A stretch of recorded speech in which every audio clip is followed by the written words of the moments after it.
Okay, by popular request from several, they wanted me to do a little bit of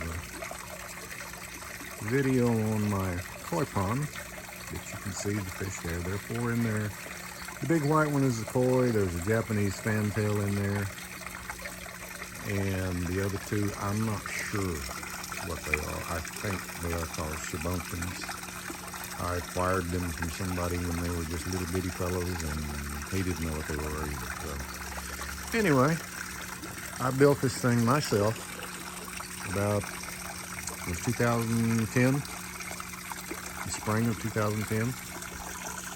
And I can tell you from experience, it was definitely a task, not to be taken lightly.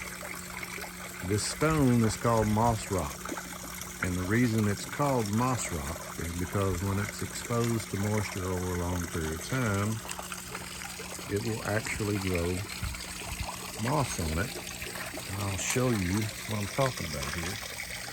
And this big piece, this big block right here, you can see that moss on it.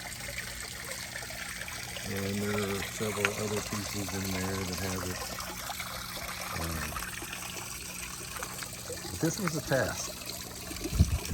This used to be just grass. This is the garage right here.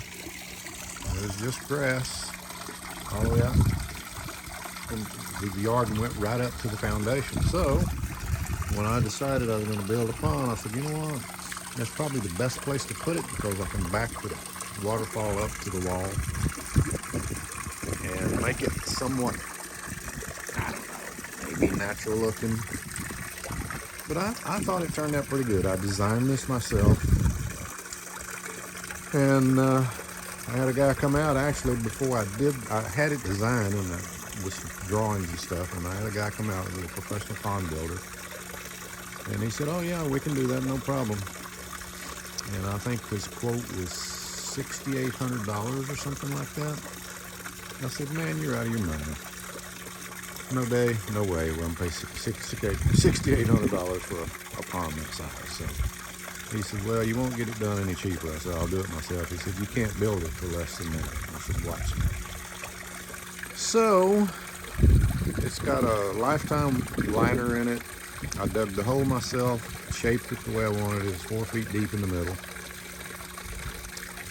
And all of this stone came from a place nearby that sells rock and gravel and all that kind of stuff. In fact, all this stone right here, this is called river stone. It goes along the edge right here. And I bought all of that, did all the labor myself. The whole project from start to finish, as far as days go, probably took about 6 days. Bought my own pump, run my own lines, run my own power, and it's even I even put in a solar powered night floodlight that still works, by the way. It gets its power from the sun in the daytime, and at night when the sun goes down it illuminates the back waterfall there.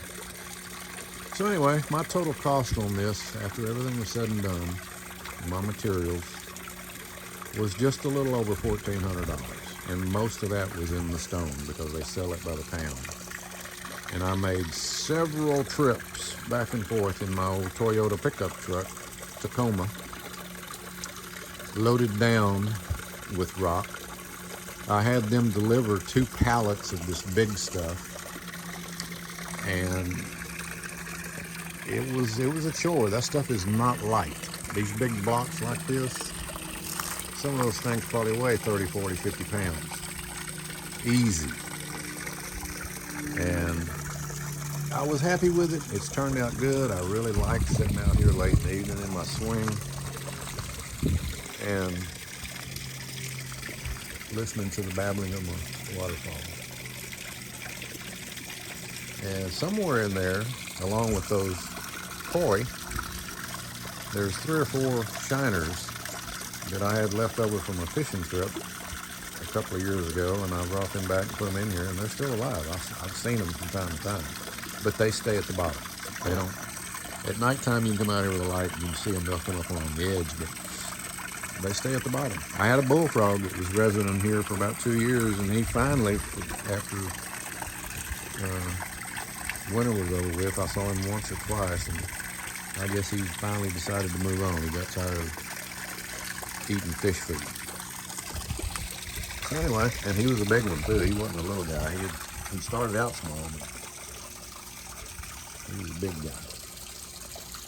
And this is my citrus fruit, and I have never in my life seen a Mandarin orange, or mandarin, whatever you want to call it, that big. When I moved in here, I planted 2 citrus trees out by the back fence, and the one on the left was a tangerine tree, and the one on the right was a what they call a early March orange or something like that. And those oranges were as big as grapefruit and sweeter than sugar. And of course, the freeze got them, killed them both after all those years. And that's a loss. I mean, you can't replace trees like that. So now I have a peach tree back there in my bucket, and I will be putting everything that I plant in buckets from now on. Those are 10-gallon galvanized garbage cans. And at some point I'll transfer it over to a 20-gallon, and that's all it'll ever need. Just like these. And these right here are high bush blueberries that I acquired for free, and they were both in one pot, and had the soil was a complete massive red ant bed, fire ants.